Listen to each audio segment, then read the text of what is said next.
नमस्कार दोस्तों, स्वागत है आज की वीडियो में। आज की वीडियो में हम बायोलॉजी का इम्पोर्टेंट टॉपिक लेकर आए हैं जिसका नाम है कोशिका सेल। ठीक है ना। तो यह परीक्षा की दृष्टि से बहुत इंपॉर्टेंट टॉपिक है। ठीक है ना। यहाँ से आपके एक या दो क्वेश्चन 100% आता है। ठीक है ना। तो इसके अंतर्गत हम कोशिका की संरचना है, कोशिका की खोज है, कोशिका सिद्धांत है तथा कोशिका के जो महत्वपूर्ण कोशिकांग हैं, ऑर्गन्स हैं, उसके बारे में स्टडी करेंगे। ठीक है ना। तो वीडियो बहुत ज़्यादा इम्पोर्टेंट होने वाला है, इसलिए वीडियो को आपको बिल्कुल भी स्किप नहीं करना है। ठीक है ना। तो चलिए वीडियो स्टार्ट करते हैं। कोशिका, देखो कोशिका क्या होती है। कोशिका सजीवों के शरीर की आधारभूत संरचनात्मक एवं क्रियात्मक इकाई है। ठीक है ना। तो इसको थोड़ा समझ लेते हैं। जैसे मान के चलते हैं, जैसे ये है कोशिका। ठीक है ना। अब कोशिकाएं क्या होती हैं, आपस में मिलती हैं। कोशिकाएं क्या करती हैं, आपस में मिलती हैं, मिलकर क्या बनाती हैं, ऊतक का निर्माण करती हैं। किसका निर्माण करती हैं, ऊतक का निर्माण करती हैं। और ऊतक आपस में मिलकर क्या बनाते हैं, अंग का निर्माण करते हैं।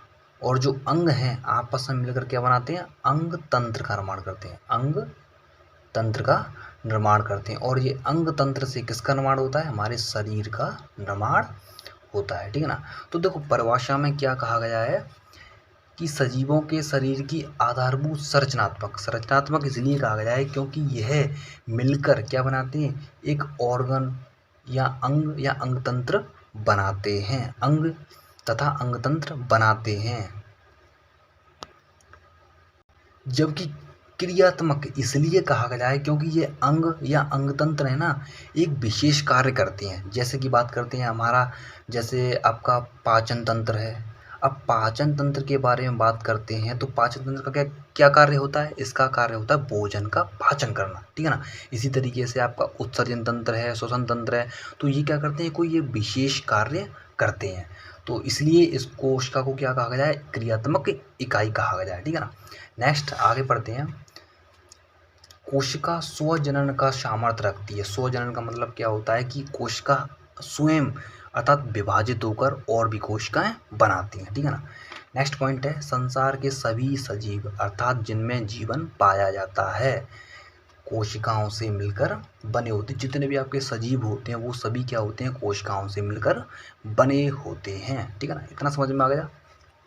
नेक्स्ट हम बात करेंगे कोशिका सिद्धांत के बारे में। ठीक है ना। कोशिका सिद्धांत क्या होता है, साइटोलॉजी, इसको क्या कहते हैं, साइटोलॉजी भी कहते हैं।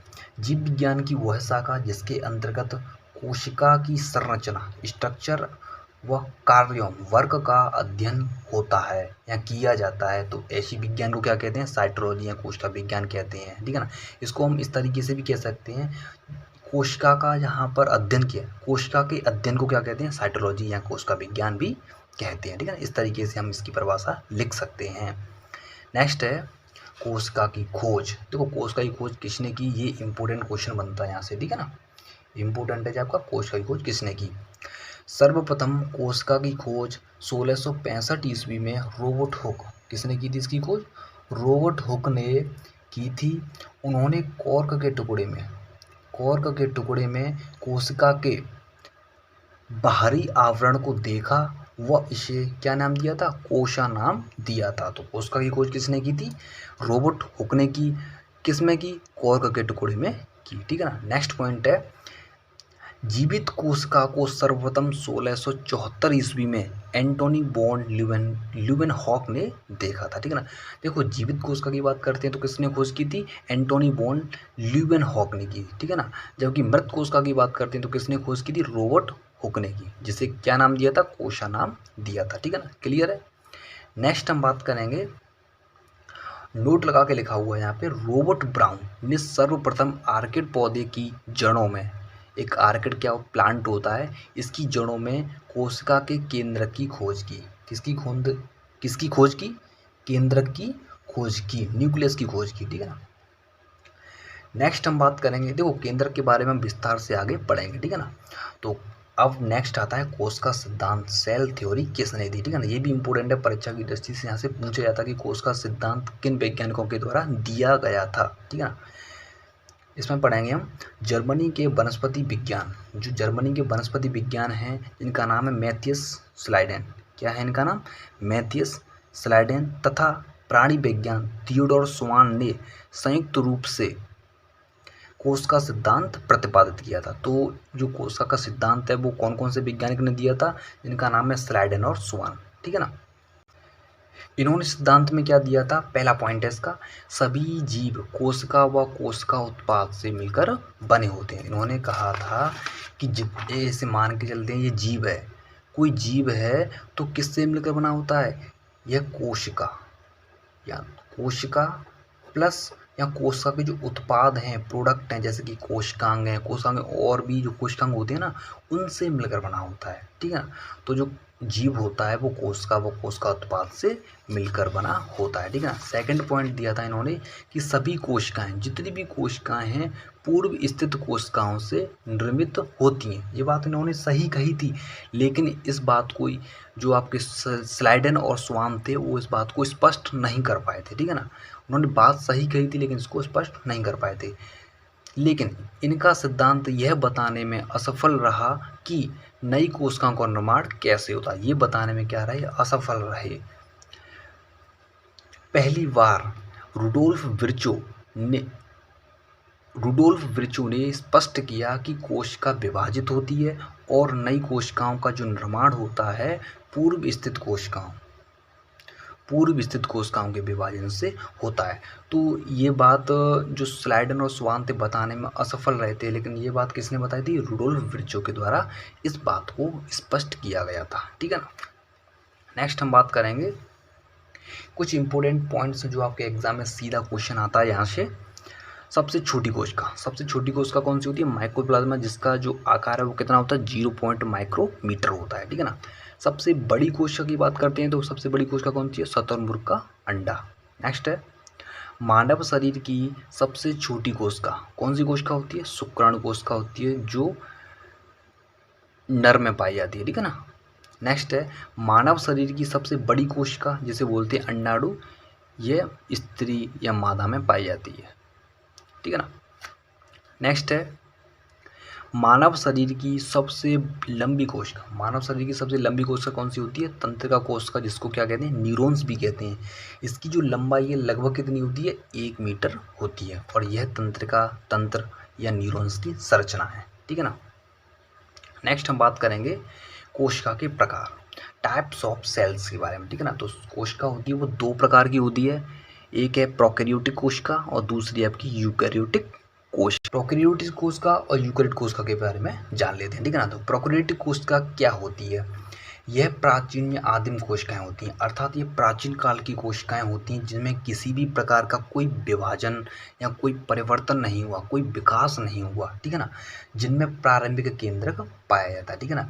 जबकि यूकैरियोटिक कोशिकाओं के बारे में बात करते हैं तो ये विकासशील कोशिकाएं हैं, अर्थात इनमें विकास जो आपका प्राचीन काल से ही चल रहा है, ठीक है ना, जिनमें विकसित केंद्रक पाया जाता है, अर्थात जो केंद्रक है उसमें भी क्या हो रहा है, विकास हो रहा है, ठीक है ना। नेक्स्ट बात करते हैं, इन कोशिकाओं में स्पष्ट केंद्रक नहीं पाया जाता, अर्थात जो इसमें न्यूक्लियस पाया जाता है ना वो स्पष्ट नहीं होता, अर्थात स्पष्ट दिखाई नहीं देता, ठीक है ना। जबकि जो यूकैरियोटिक कोशिकाओं के बारे में बात करते हैं तो इन कोशिकाओं में सुविकसित एवं स्पष्ट केंद्रक पाया जाता है, जो केंद्रक होता है वो हमें स्पष्ट दिखाई देता है, ठीक है ना। नेक्स्ट हम बात करेंगे, इन कोशिकाओं में असूत्री विभाजन पाया जाता है, कौन सा विभाजन पाया जाता है, असूत्री विभाजन पाया जाता है। जबकि यूकैरियोटिक कोशिकाओं के बारे में बात करते हैं तो इनमें समसूत्री विभाजन और अर्धसूत्री विभाजन दोनों पाए जाते हैं, माइटोटिक डिवीजन और एक होता है मियोसिस डिवीजन, ठीक है ना। नेक्स्ट है राइबोसोम के अलावा इन कोशिकाओं में कोई अन्य अंगक नहीं पाया जाता, ठीक है। देखो इस प्रकार की कोशिकाओं के बारे में बात करते हैं तो इनकी कोशिका द्रव्य में केवल राइबोसोम पाया जाता है, इसके अलावा और कोई भी कोशिकांग नहीं पाया जाता। जबकि इन कोशिकाओं के बारे में बात करते हैं, यूकैरियोटिक कोशिकाओं के बारे में बात करते हैं तो इनमें अंतःप्रदबी जालिका, माइटोकॉन्ड्रिया, राइबोसोम, लाइसोसोम, तारक का, ये सभी कोशिकांग पाए जाते हैं, ठीक है ना। एग्जाम्पल आपके लिए बहुत ज़्यादा इम्पोर्टेंट हैं। एग्जाम्पल में क्या हो जाएंगे, बैक्टीरिया है, माइकोप्लाज्मा है, हरित लवक, नील हरित शैवाल भी कहते हैं इसको, ठीक है ना। तो ये सभी किसके उदाहरण हो जाएंगे, प्रोकैरियोटिक कोशिकाओं के हो जाएंगे, ठीक है ना। जबकि पादप कोशिका, जंतु कोशिका ये आपके यूकेरियोटिक कोशिकाओं के एग्जाम्पल हो जाएंगे, ठीक है ना। नेक्स्ट हम देखते हैं, नेक्स्ट हम पादप कोशिका और जंतु कोशिका के बारे में बात करेंगे, जो एक प्रकार की यूकेरियोटिक कोशिका है, ठीक है ना। पहले हम पढ़ चुके हैं। तो सबसे पहले हम पादप कोशिका के बारे में बात करेंगे। पादप कोशिका ये एक पादप कोशिका की संरचना है, ठीक है ना। तो इसके बाहर क्या पाई जाती है, प्लाज्मा झिल्ली या कोशिका झिल्ली पाई जाती है, ठीक है ना। नेक्स्ट इसके भीतर क्या पाई जाती है, कोशिका भित्ति, ठीक है ना। और इसके मध्य भाग में क्या पाया जाता है, केंद्रक पाया जाता है। क्या पाया जाता है, केंद्रक पाया जाता है, ठीक है ना। और केंद्र के चारों तरफ क्या पाई जाती है, केंद्रक झिल्ली पाई जाती है। ये इस तरीके से क्या है, केंद्रक झिल्ली है, ठीक है ना। और इसी तरीके से ये आपके गोल्जी बॉडीज़ हैं, ये आपके हर्तलबक जिसे बोलते हैं क्लोरोप्लास्ट, ठीक है ना। लबक भी बोलते हैं इनको। ये लबक का ही एक प्रकार होता है, ठीक है ना। ये क्या होता है, लबक का ही प्रकार होता है। नेक्स्ट इसमें अंतःप्रदबी जालिका पाई जाती है, जिसमें यह दो प्रकार की होती है, जैसे चिकनी अंतर्दबी जालिका और खुरदरी अंतर्दबी जालिका, ठीक है ना। इसमें जो वैक्यूल्स की बात करते हैं तो वैक्यूल्स का आकार थोड़ा बड़ा होता है, और ये इसमें क्या पाया जाता है, कोशिका द्रव्य पाया जाता है। तो इस तरीके से यह आपकी किसकी संरचना होती है, पादप कोशिका की संरचना होती है। नेक्स्ट हम बात करते हैं जंतु कोशिका के बारे में। सेम जंतु कोशिका में यही कोशिकांग पाए जाते हैं, ठीक है ना। इसी तरीके से इसमें ये आपका केंद्रक है, केंद्र के चारों तरफ केंद्र झिल्ली पाई जाती है। राइबोसोम है, माइटोकॉन्ड्रिया है, खुरदरी अंतर्द्रव्य जालिका है, चिकनी अंतर्द्रव्य जालिका है, गोल्जी बॉडीज़ है, प्लाज्मा झिल्ली पाई जाती है, ठीक है ना। सेम इसी तरीके से, लेकिन फिर भी पादप कोशिका जंतु कोशिका में अंतर होता है। कैसे अंतर होता है, तो इसका पहला अंतर होता है कि जो पादप कोशिका होती है, पादप कोशिका में जो रिक्तिका होती है वो बड़ी होती है, जबकि इसमें रिक्तिका अनुपस्थित या बहुत छोटी पाई जाती है, ठीक है ना। नेक्स्ट इसमें दूसरा अंतर ये होता है कि जो आपकी पादप कोशिका है, पादप कोशिका में क्लोरोप्लास्ट पाया जाता है, क्योंकि ये प्रकाश संश्लेषण करते हैं। जो पादप होते हैं वो प्रकाश संश्लेषण करते हैं, जिसके कारण में क्या पाया जाता है, क्लोरोप्लास्ट हर्तलबक पाया जाता है, जबकि जंतु कोशिका में नहीं पाया जाता। नेक्स्ट बात करते हैं, जो पादप कोशिका में कोशिका भित्ति पाई जाती है, जबकि जंतु कोशिका में किसी भी प्रकार की कोशिका भित्ति नहीं पाई जाती है। तो ये चीज़ें आपको तीन जो अंतर है वो आपको ध्यान रखने हैं, ठीक है ना। बस आपको इतना ही इसमें याद करना है। नेक्स्ट है कोशिका की संरचना, सेल स्ट्रक्चर, जो आपकी परीक्षा की दृष्टि से बहुत ज़्यादा इम्पोर्टेंट है, क्योंकि यहाँ से आपके क्वेश्चन बनते हैं, ठीक है ना। तो इसको आपको ध्यान से पढ़ना है, ठीक है ना। तो चलिए आगे देखते हैं। कोशिका का निर्माण विभिन्न प्रकार की कोशिकांग से होता है, जिनका एक विशिष्ट कार्य होता है, जिसके कारण कोशिका कार्य करने में सक्षम होती है, ठीक है ना। तो कोशिका के अंदर क्या होते हैं, बहुत सारे कोशिकांग होते हैं जो कोशिका के कार्य को संपादित करते हैं। तो कोशिका के बारे में बात करें तो कोशिका के 3 भाग होते हैं। कितने भाग होते हैं, 3 भाग होते हैं। कोशिका झिल्ली, सेल मेम्ब्रेन, कोशिका द्रव्य, साइटोप्लाज्म, तीसरा है केंद्रक, न्यूक्लियस, ठीक है ना।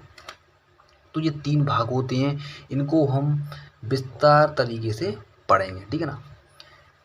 नोट लगा के लिखा हुआ है कोशिका द्रव्य व केंद्रक द्रव्य। आपका जो कोशिका द्रव्य है, जैसे मान के चलते हैं ये आपका क्या है, जैसे ये आपका कोशिका द्रव्य, ये पूरी क्या है, कोशिका है।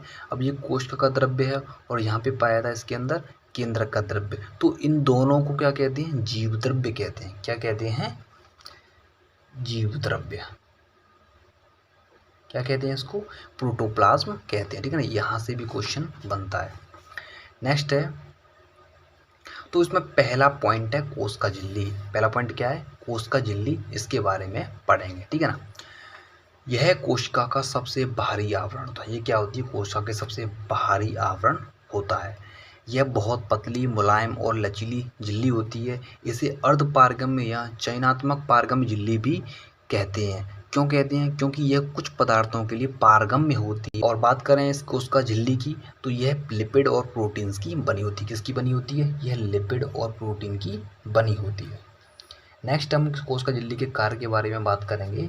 तो कोशिकाओं में पदार्थों का आवागमन करती है। पहला कार्य क्या होता है, जो कोशिका में पदार्थ होते हैं जो कोशिका से बाहर जाते हैं और बाहर से अंदर आते हैं, तो पदार्थों का क्या होता है, आवागमन होता है। और यह कोशिका झिल्ली क्या करती है, पदार्थों के आवागमन को नियंत्रित करने का काम करती है, ठीक है ना। नेक्स्ट है, यह कोशिका का एक निश्चित आकार कोशिका के आकार को बनाए रखने का कार्य करती है, ठीक है ना। नेक्स्ट पॉइंट है, यह कोशिका को यांत्रिक सहारा मैकेनिकल सपोर्ट प्रदान करती है, जो यांत्रिक सहारा प्रदान करने का भी कार्य करती है। ये 3 कार्य होते हैं कोशिका झिल्ली के, ठीक है ना। नेक्स्ट हम बात करेंगे कोशिका भित्ति की, जो आपकी पादप कोशिका में पाई जाती है, जबकि जंतु कोशिका में कोशिका भित्ति नहीं पाई जाती। यह पादप कोशिका के चारों ओर मोटा आवरण क्या बनाती है, एक मोटा आवरण होता है। पादपों में यह सेलुलोज की बनी होती है, जो कोशिका भित्ति होती है पादपों में सेलुलोज की बनी होती है। जीवाणु की कोशिका भित्ति, जीवाणु की बात करते हैं तो इसकी जो कोशिका भित्ति है वो किससे बनी होती है, पेप्टिडोग्लाइकन, किसकी बनी होती है, पेप्टिडोग्लाइकन से बनी होती है। और कोशिका भित्ति की बात करें तो यह पारगम्य होती है, परमेबल होती है। इसके कार्य के बारे में बात करेंगे तो यह कोशिका को एक निश्चित रूप प्रदान करती है, अर्थात जो कोशिका है कोशिका को एक तरीके से उसके आकार को बनाए रखती है, ठीक है ना। नेक्स्ट है कोशिका झिल्ली की रक्षा करती है, ठीक है ना। पादप कोशिका को सुरक्षा तथा यांत्रिक सहारा प्रदान करती है, अतः पादप कोशिका को जो बाहरी जो आघात होते हैं उसको उनसे सुरक्षा और यांत्रिक सहारा प्रदान करती है, ठीक है ना। तो आपका कोशिका भित्ति क्लियर हो गया, ठीक है ना। नेक्स्ट दूसरा पॉइंट आता है आपका कोशिका द्रव्य। कोशिका झिल्ली हमने पढ़ लिया, ठीक है ना। तो अब हम सेकंड पॉइंट बात करेंगे कोशिका द्रव्य के बारे में, जैसे बोलते हैं साइटोप्लाज्म। यह कोशिका भित्ति व केंद्र के बीच पाया था। ये कहाँ पे पाया था, कोशिका भित्ति और केंद्र के बीच में पाया जाता है। जैसे यहाँ पे डायग्राम के बारे में बात करते हैं तो ये आपकी क्या होती है, कोशिका भित्ति है, जैसे मान के चलते हैं, लेकिन ये तो जंतु कोशिका है ना। जैसे बात करें पादप कोशिका के बारे में तो ये आपकी क्या पाई जाती है, कोशिका भित्ति होती है और ये होता है केंद्रक, ठीक है ना। तो इसके जो बीच में पाया जाता है ना मटेरियल है ना, ये क्या होता है, ये होता है आपका कोशिका द्रव्य, ठीक है ना। यह कोशिका भित्ति व केंद्र के बीच में पाया जाता है। इसमें कई पदार्थ निर्जीव होते हैं, जैसे कि आपके अकार्बनिक पदार्थ जो इनऑर्गेनिक कंपाउंड्स होते हैं, जैसे खनिज, लवण, जल, ठीक है ना। जबकि जो कार्बनिक पदार्थ हैं कार्बोहाइड्रेट, प्रोटीन्स व वसा होते हैं, ठीक है ना। यह गाढ़ा व चिपचिपा पदार्थ होता है। इसमें अनेक कोशिकांग पाए जाते हैं। क्या पाए जाते हैं, इसमें कोशिकांग पाए जाते हैं जो निम्न हैं। तो अब जो कोशिका द्रव्य में पाए जाने वाले कोशिकांगों के बारे में स्टडी करेंगे, अध्ययन करेंगे, ठीक है ना।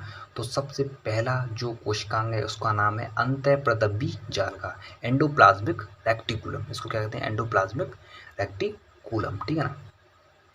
इसकी बात करते हैं तो इसकी जो खोज की थी वो किसने की थी, पोर्टर नामक वैज्ञानिक ने की थी। किसने की थी, पोर्टर नामक वैज्ञानिक ने की थी। यह कोशिका द्रव्य में सूक्ष्म शाखित झिल्लीदार अनियमित नलिकाओं का घना जाल होता है, ठीक है ना। यह जालिका या यह अंतःप्रदब्बी जालिका होती है वो लिपोप्रोटीन से बनी होती है। किससे मिलकर बनी होती है, लिपोप्रोटीन से बनी होती है। डायग्राम की बात करते हैं तो ये होती है आपकी क्या होती है, अंतःप्रदब्बी जालिका होती है। ये इस तरीके की जालनुमा संरचना और एक शाखित संरचना होती है, इसको क्या कहते हैं, अंतःप्रदब्बी जालिका कहते हैं। यह 2 प्रकार की होती है, एक होती है चिकनी अंतःप्रदब्बी जालिका, खुरदरी अंतःद्रव्यी जालिका, ठीक है ना। नेक्स्ट आगे बढ़ेंगे तो ये 2 प्रकार की होती है, चिकनी अंतःप्रदब्यी जालिका, इसको बोलते हैं स्मूथ एंडोप्लाज्मिक रेक्टिकुलम। इसकी जो झिल्ली है वो कैसी होती है, चिकनी होती है, ठीक है ना। नेक्स्ट है यह लिपिड स्राव के लिए उत्तरदायी होती है। ये किसका श्रावण करती है, लिपिड का श्रावण करती है। यह वसा एवं कोलेस्ट्रॉल के संश्लेषण में सहायक होती है, अर्थात जो वसा और कोलेस्ट्रॉल है इसको बनाने का कार्य करती है। नेक्स्ट हम बात करेंगे खुरदरी अंतःप्रदब्बी जालिका, रफ एंडोप्लाज्मिक रेक्टिकुलम, ठीक है ना। इसकी झिल्ली के ऊपर क्या पाए जाते हैं, राइबोसोम पाए जाते हैं। क्या पाए जाते हैं, राइबोसोम पाए जाते हैं जो छोटे कण के होते हैं। अब राइबोसोम पाए जाने के कारण ही इसको क्या कहते हैं, खुरदरी अंतःप्रदब्बी जालिका कहते हैं। यह प्रोटीन संश्लेषण के लिए उत्तरदायी होता है, क्योंकि इस पे क्या पाए जाते हैं, राइबोसोम पाए जाते हैं। और राइबोसोम का जो कार्य होता है वो क्या होता है, प्रोटीन का निर्माण करना, ठीक है ना। तो नेक्स्ट हम बात करेंगे, नेक्स्ट आपका कोशिकांग है राइबोसोम। राइबोसोम के बारे में बात करते हैं तो वर्ष 1955 में जॉर्ज पैलेट पैलेट के द्वारा इसकी खोज की गई थी। किसकी? राइबोसोम की खोज की गई थी। बहुत से राइबोसोम एवं संदेश वाहक आरएनए, जिसको बोलते हैं टीआरएनए, से मिलकर एक श्रृंखला बनाते हैं जिसे पॉलीराइबोसोम कहते हैं। क्या कहते हैं इसको? पॉलीराइबोसोम कहते हैं। राइबोसोम की बात करते हैं तो ये प्रोटीन एंड आरएनए के बने होते हैं। किसके बने? प्रोटीन और आरएनए के बने होते हैं तथा यह प्रोटीन संश्लेषण में सहायक होते हैं। ठीक है ना। तो राइबोसोम की बात करते हैं, जो आपके राइबोसोम है ना, ये दो प्रकार के होते हैं। एक होते हैं आपके 70S प्रकार के और एक होते हैं आपके 80S प्रकार के। ये आपको ध्यान रखना है। ठीक है ना। नेक्स्ट आपका कोशिकांग है लाइसोसोम।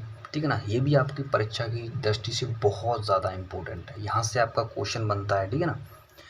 तो 1955 में क्रिश्चियन डी डुबे ने खोज की। किसकी खोज की? लाइसोसोम की खोज की। यह एक सूक्ष्म कोशिकांग होता है, बहुत छोटा होता है, जिसका आकार छोटा हुआ थैली जैसा होता है। थैली जैसा इसका आकार होता है। नेक्स्ट है, यह enzyme carbohydrate, protein, lipid, nucleic अम्ल आदि के पाचन में सक्षम होता है। देखो ऐसा होता है कि लाइसोसोम के अंदर क्या होते हैं, बहुत सारे हाइड्रोलाइटिक एंजाइम पाए जाते हैं। ठीक है ना। इसके बारे में थोड़ा भी पढ़ेंगे हम। कोशिका उपापचय के दौरान, मेटाबॉलिज्म के दौरान कोशिका के क्षतिग्रस्त होने से लाइसोसोम फट जाते हैं। कभी कभी क्या होता है, उपापचय के दौरान कोशिका क्या हो जाती है? क्षतिग्रस्त हो जाती है। भारी आघात के कारण क्या होती है? कोशिका क्षतिग्रस्त हो जाती है, जिसके कारण इसमें उपस्थित जो लाइसोसोम है, क्या है इसमें? जो लाइसोसोम है ना, वो फट जाते हैं तथा इसके अंदर मौजूद जल अपघटनी एंजाइम, इनको बोलते हैं हाइड्रोलाइटिक एंजाइम, कोशिका को पाचित कर देते हैं। क्या कर देते हैं? कोशिका को पाचित कर देते हैं। अतः कोशिका की मृत्यु हो जाती है। इसलिए इसे आत्मघाती की थैली, सुसाइडल बैग ऑफ सेल्स भी कहा जाता है। देखो इसको थोड़ा बहुत और समझते हैं। जैसे कि कभी कभी क्या होता है कि जो आपकी कोशिका क्या होती है? क्षतिग्रस्त हो जाती है। तो क्षतिग्रस्त होने के बाद क्या होता है कि इसके अंदर उपस्थित होते हैं क्या? लाइसोसोम्स। ये सभी क्या होते हैं? जैसे इस तरीके से लाइसोसोम होते हैं। ये क्या है आपके? लाइसोसोम। ठीक है ना। तो लाइसोसोम क्या होते हैं? ये भी फट जाते हैं। जब कोशिका फटती है तो ये भी क्या होते हैं? फट जाते हैं। तो फटने के कारण इससे क्या होता है? हाइड्रोलाइटिक एंजाइम, जो हाइड्रोलाइटिक एंजाइम्स होते हैं वो इनसे बाहर निकल आते हैं और ये क्या करते हैं? एक तरीके से जो मृत कोशिका है इसका पाचन स्टार्ट कर देते हैं। क्या कर देते हैं? इसका पाचन कर देते हैं। ठीक है ना। जिसके कारण क्या होती है? मृत कोशिका क्या होती है? धीरे धीरे नष्ट होना प्रारंभ हो जाती है और स्वयं भी नष्ट हो जाता है। तो इसलिए इसको कहते हैं कोशिका की आत्मघाती थैली। ठीक है ना। तो ये बहुत ज़्यादा इंपॉर्टेंट है परीक्षा की दृष्टि से, यहाँ से आपका क्वेश्चन बनता है। ठीक है ना। नेक्स्ट हम बात करेंगे गोल्जी का है, जिसको बोलते हैं गोल्जी कॉम्प्लेक्स। तो 1898 ईस्वी में कैमिलो गाल्जी ने इसकी खोज की थी, गोल्जी काय की। ठीक है ना। गोल्जी काय ग्लाइकोप्रोटीन्स और ग्लाइकोलिपिड्स के निर्माण का प्रमुख स्थल होता है। तो गोल्जी बॉडीज किसका निर्माण करता है? ग्लाइकोप्रोटीन्स व ग्लाइकोलिपिड्स का निर्माण करता है। गोल्जी काय कोशिका का मुख्य श्रवण कोशिकांग है, अर्थात यह श्रवण में सबसे ज़्यादा महत्वपूर्ण भूमिका निभाता है। ठीक है ना। श्रवण में सबसे ज़्यादा महत्वपूर्ण भूमिका निभाता है। नेक्स्ट हम बात करेंगे इसके कार्य के बारे में। तो यह द्रव को संयोजित कर कोशिकाओं के बाहर श्रवण करता है, अर्थात यह परिवहन में सहायक होता है। इसका जो मेन कार्य या मुख्य कार्य होता है परिवहन में सहायक होता है। नेक्स्ट है ये शुक्राणु के एक्रोसोम। तो जो शुक्राणु के ऊपर जो टोपीनुमा संरचना होती है जिसको हम एक्रोसोम बोलते हैं ना, तो उसका निर्माण करता है कौन? गोल्जी का है। ठीक है ना। नेक्स्ट हम बात करेंगे, नेक्स्ट आपका कोशिकांग है रसधानी, इसको बोलते हैं वैक्यूल्स। क्या कहते हैं इसको? वैक्यूल्स कहते हैं। यह चारों ओर से अर्धपारगम्य झिल्ली द्वारा आवृत होती है, जिसे टोनोब्लास्ट कहते हैं। यहाँ से ये क्वेश्चन बनता है कि इसके चारों तरफ क्या पाई जाती है? एक झिल्ली पाई जाती है। कैसी होती है? पारगम्य होती है, जिसको क्या कहते हैं? टोनोब्लास्ट कहते हैं। जंतु कोशिका में इनका आकार छोटा तथा पादप कोशिका में इसका आकार कैसा होता है? बड़ा होता है, ठीक है ना, हम पहले ही पढ़ चुके हैं। नेक्स्ट हम बात करते हैं इसके कार्य के बारे में। जंतु कोशिका में जल संतुलन का कार्य करती है। जंतु कोशिका में जो आपके रसदानियाँ होती हैं, एक तरीके से यह संतुलन, जल संतुलन का काम करते हैं। जबकि पादप कोशिका में स्फीति व कठोरता प्रदान करती है। स्फीति का मतलब होता है इसको एक तरीके से दबने से या पिचकने से बचाने का कार्य करती हैं, ठीक है ना। नेक्स्ट हम बात करेंगे सूत्रकण का, जिसका एक और नाम होता है माइटोकॉन्ड्रिया, ठीक है ना। दोस्तों, आपको अगर हमारी वीडियो अच्छी लग रही है तो हमारे चैनल को सब्सक्राइब कर देना, ठीक है ना। जो हमारा चैनल है साइंस स्टडी पीजी के नाम से, इसको सब्सक्राइब कर देना और वीडियो को लाइक कर देना, ठीक है ना। तो इस तरह का कंटेंट आपको मिलता रहेगा, ठीक है ना। तो नेक्स्ट हम बात करेंगे किसकी, माइटोकॉन्ड्रिया के बारे में। तो जो माइटोकॉन्ड्रिया की खोज है वो किसने की थी, सर्वप्रथम कॉलिकर द्वारा इसको देखा गया था। तो माइटोकॉन्ड्रिया को सर्वप्रथम 1857 में सर्वप्रथम कॉलिकर द्वारा इसको सिर्फ देखा गया था, ठीक है ना। लेकिन कोई नामकरण नहीं किया गया, इसको कोई नाम नहीं दिया गया। सन 1886 में रिचर्ड अल्टमैन, जो वैज्ञानिक थे रिचर्ड अल्टमैन, द्वारा इसे बायोब्लास्ट नाम दिया था। ये इम्पोर्टेंट है आपके लिए, परीक्षा में यहाँ से क्वेश्चन बनता है, ठीक है ना। तो जो बायोब्लास्ट नाम किस वैज्ञानिक ने दिया था, रिचर्ड अल्टमैन ने दिया था, ठीक है ना। फिर इसके बाद वैज्ञानिक आते हैं 1898 में कार्ल बेंडा द्वारा इसे माइटोकॉन्ड्रिया नाम दिया था। तो कार्ल बेंडा नाम वैज्ञानिक द्वारा इसको क्या नाम दिया गया था, माइटोकॉन्ड्रिया नाम दिया गया था, और इसके बारे में विस्तृत जानकारी दी, ठीक है ना। नेक्स्ट पॉइंट है, इसे ऊर्जा उत्पन्न करने के कारण कोशिका का शक्तिगृह या कोशिका का बिजलीगृह, पावर हाउस ऑफ सेल कहा जाता है, ठीक है ना। तो इसमें क्या होता है, यह कोशिका उत्पन्न करता है, जिसके कारण इसको पावर हाउस कहते हैं, कोशिका का पावर हाउस कहते हैं। अब क्यों कहते हैं इसको भी समझना बहुत ज़रूरी है। जैसे कि मान के चलते हैं, जैसे हमारी कोशिका में जैसे भोजन पच गया, तो भोजन के पाचन के बाद क्या बनता है, ग्लूकोज बनता है, और ग्लूकोज कहाँ जाता है, हमारी कोशिकाओं के जो आपकी माइटोकॉन्ड्रिया वहाँ पे जाता है। जैसे ये आपका ग्लूकोज C12H12O6, तो ये आपका ग्लूकोज कहाँ पे जाएगा, माइटोकॉन्ड्रिया में जाएगा। कहाँ पे जाएगा, माइटोकॉन्ड्रिया में जाएगा, ठीक है ना। और जैसे ही हम श्वसन लेते हैं तो O2 भी हमारी कोशिका में आती है, कोशिका के माध्यम से हमारे माइटोकॉन्ड्रिया में जाती है। तो क्या होता है, ऑक्सीजन की उपस्थिति में जब इसका क्या होता है, विखंडन होता है। क्या होता है, विखंडन होता है। तो किसका निर्माण होता है, विखंडन के बाद 6CO2 प्लस जल का निर्माण होता है, ठीक है ना, H2O, ठीक है ना। और इसके साथ साथ 36 ATP के अणु बनते हैं, और यही जो आपके 36 ATP के अणु हैं, यही क्या करते हैं, ऊर्जा का प्रमुख स्रोत होता है, ठीक है ना। तो ये चीज़ आपको ध्यान रखनी है कि हमारी कोशिका में क्या होता है, ग्लूकोज होता है, और ग्लूकोज का जब ऑक्सीजन की उपस्थिति में विखंडन होता है तो कार्बन डाइऑक्साइड बनती है, जल बनता है, और जो आपके ATP के 36 अणु बनते हैं, जो माइटोकॉन्ड्रिया में ऊर्जा का प्रमुख स्रोत होता है। तो इसलिए जो हमारी माइटोकॉन्ड्रिया, इसको क्या कहते हैं, पावर हाउस ऑफ सेल्स कहते हैं, ठीक है ना।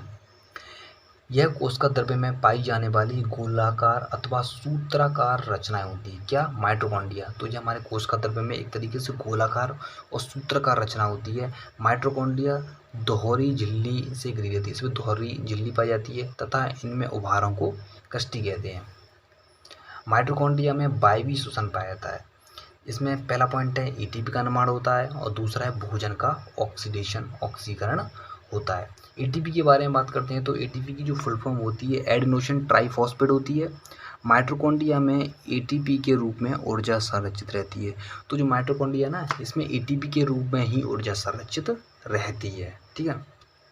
तो ये होती है माइटोकॉन्ड्रिया की स्ट्रक्चर, जिसमें ये उभार जैसी संरचनाएं होती हैं, इनको बोलते हैं क्रिस्टी। और इसमें क्या भरा रहता है, अधत्री भरा रहता है, और ये होती है इसकी बाह्य झिल्ली, भीतरी झिल्ली, ठीक है ना। तो ये आपके लिए माइटोकॉन्ड्रिया बहुत ज़्यादा इम्पोर्टेंट है, यहाँ से आपकी क्वेश्चन बनता है। नेक्स्ट हम बात करेंगे लवक प्लास्टिड के बारे में बात करेंगे। यह केवल पादप कोशिका एवं कुछ प्रोटोजोआ में पाए जाते हैं। ये 3 प्रकार के होती हैं। लवक के बारे में बात करते हैं तो ये 3 प्रकार के होते हैं। एक होते हैं अवर्णी लवक, जिसको बोलते हैं ल्यूकोप्लास्ट, वर्णी लवक क्रोमोप्लास्ट, हरित लवक क्रोमोप्लास्ट, ठीक है ना। तो सबसे पहले बात करेंगे अवर्णी लवक के बारे में, ल्यूकोप्लास्ट के बारे में बात करें। ये पौधे के उन भागों में पाया जाता है जो सूर्य के प्रकाश से वंचित रहता है, जैसे कि पादपों की जड़ जो जड़ें होती हैं ना, यहाँ पे प्रकाश नहीं पहुँच पाता। तो ऐसे जो पार्ट होते हैं वहीं पर ये लवक पाए जाते हैं, ठीक है ना। नेक्स्ट हम बात करते हैं वर्णी लवक के बारे में, इनको बोलते हैं क्रोमोप्लास्ट। यह रंगीन लवक होते हैं। कैसे होते हैं? ये रंगीन होते हैं जो प्राय लाल, पीले, नारंगी रंग के होते हैं। यह पौधों के पुष्प, फलवृत्ति, बीज आदि रंगीन भाग में पाए जाते हैं। जैसे पादपों के पुष्प हो गए, दलपुंज हो गए, बाह्य दलपुंज हो गए, ये सभी जो रंगीन होते हैं वो किसके कारण होते हैं? वर्णी लवक के कारण होते हैं, ठीक है ना। इसके साथ साथ जैसे आपका टमाटर है, गाजर है, तो इनमें क्या पाए जाते हैं? लाइकोपिन, और गाजर में आपका बीटा कैरोटीन्स, कुछ क्रोमोप्लास्ट पाए जाते हैं, ठीक है ना। तो जिसके कारण कैसे होते हैं ये। नेक्स्ट हम बात करते हैं हरितलवक क्रोमोप्लास्ट। यह हरे रंग का पदार्थ होता है जिसकी मदद से पौधा प्रकाश संश्लेषण करता है। क्या करता है? फोटोसिंथेसिस का कार्य करता है तथा भोजन बनाता है, ठीक है ना। तो क्रोमोप्लास्ट तो आपके हर पादपों के प्लांट हर पादप जो प्लांट होते हैं उनकी पत्तियों में पाया जाता है, जिसके कारण यह प्रकाश संश्लेषण की क्रिया करता है। नेक्स्ट हम बात करेंगे तारककाय, सेंट्रोसोम। सेंट्रोसोम इसे बॉन बेंडन ने सर्वप्रथम देखा था। किसने देखा था? एक वैज्ञानिक थे बॉन बेंडन। बॉन बेंडन के द्वारा इसे सर्वप्रथम देखा गया था और 1888 ईस्वी में वैज्ञानिक बोवेरी ने इसकी संरचना व कार्यों के बारे में बताया था। यह केवल जंतु कोशिका में पाया जाता है जिसकी आकृति बेलन जैसी होती है। कैसी होती है? बेलन जैसी होती है। कार्य के बारे में बात करते हैं तो जंतु कोशिका विभाजन में मदद करता है। सेकंड है सीलिया व फ्लैजिला के निर्माण में भी सहायक होता है, ठीक है ना।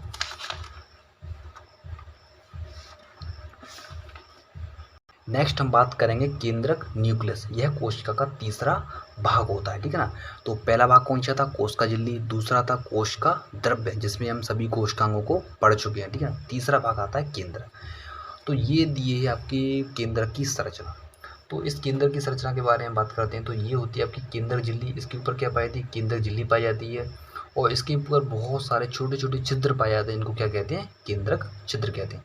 राइबोसोम पाए जाते हैं इसके ऊपर थोड़ी बहुत, और क्रोमेटिन जाल का जो पतली पतली ऐसी रेशेदार संरचनाएं होती हैं इनको क्या बोलते हैं? क्रोमेटिन जाल का बोलते हैं। और जो डार्क हैं थोड़ी इस तरह की गहरी गहरी हैं इनको बोलते हैं हेट्रोक्रोमेटिन्स, ठीक है ना। इसके बीच मध्य में क्या पाई जाती है? केंद्रिका पाई जाती है। तो ये होती है आपकी केंद्र की संरचना।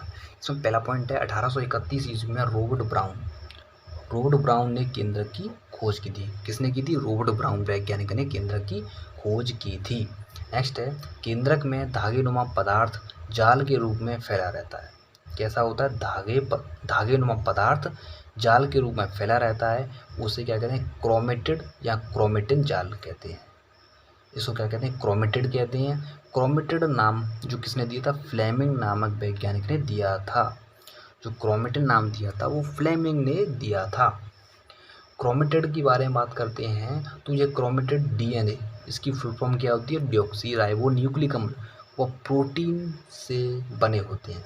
तो जो क्रोमेटिड्स होते हैं वो डीएनए और प्रोटीन से मिलकर बने होते हैं, ठीक है ना। अब केंद्रक के कार्य के बारे में बात करते हैं तो कोशिका में उपापचय व रासायनिक क्रियाएं, जितनी भी इसमें रासायनिक क्रियाएं होती हैं वो सभी किसके द्वारा नियंत्रित होती हैं? केंद्रक के द्वारा नियंत्रित होती हैं। दूसरा कार्य है इसका प्रोटीन संश्लेषण के लिए आरएनए को उत्पन्न करना। प्रोटीन के संश्लेषण के लिए जो केंद्रक होता है वो क्या करता है? आरएनए का निर्माण करता है, ठीक है ना। इसको हम थोड़ा इस तरीके से समझते हैं जैसे कि हमारे जो केंद्रक के क्रोमेटिड होता है ना, क्रोमेटिड के गुणसूत्रों में क्या पाया जाता है? डीएनए पाया जाता है। क्रोमेटिड के गुणसूत्रों में क्या पाया जाता है? डीएनए पाया जाता है। अब डीएनए में क्या होता है? ट्रांसक्रिप्शन होता है। ट्रांसक्रिप्शन अनुलेखन होता है जिसके कारण क्या बनता है? आरएनए बनता है, राइबोन्यूक्लिक अम्ल। और आरएनए में क्या होता है? अनुवादन, ट्रांसलेशन होता है जिसके द्वारा प्रोटीन्स का निर्माण होता है, ठीक है ना। इसको हम नेक्स्ट वीडियो में देख लेंगे, ठीक है ना। तो वीडियो यहाँ पे समाप्त होता है, ठीक है ना। तो वीडियो आपको कैसा लगा आप कमेंट बॉक्स में ज़रूर बताना, ठीक है ना। दोस्तों आपको वीडियो अच्छी लगी है तो हमारे चैनल को सब्सक्राइब कर देना, वीडियो को लाइक कर देना, ठीक है ना। वीडियो को एक लाइक करके ज़रूर जाना और इस वीडियो को अपने दोस्तों के साथ शेयर कर देना है, ठीक है ना। जितना हो सके इस वीडियो को अपने दोस्तों के साथ शेयर कर देना है, ठीक है ना। तो मिलते हैं किसी नई वीडियो के साथ और नए टॉपिक के साथ, तब तक के लिए जय हिंद, जय भारत।